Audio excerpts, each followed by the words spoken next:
Sera donc à Lermes, près de Toulouse, cet après-midi. Commune de 4000 habitants sous le choc après la mort de 5 résidents de l'EHPAD privé La Chêneraie. Un homme de 93 ans, 4 femmes de 72 à 95 ans. Victimes, semble-t-il, d'une intoxication alimentaire. Une enquête a été ouverte pour homicide et blessures involontaires. Il faut notamment réussir à savoir si les repas ont été préparés sur place ou à l'extérieur. Les versions divergent. Ce que l'on sait, c'est que toutes les personnes touchés étaient en fin de vie et prenaient des repas mixés. David Zetoun est médecin gastro-entérologue.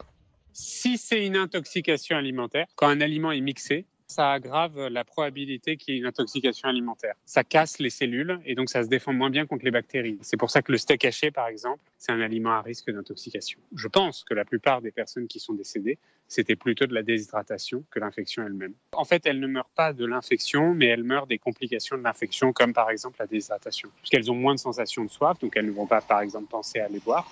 Et au moment où on va les prendre en charge, elles seront plus déshydratées que la moyenne des gens qui consultent.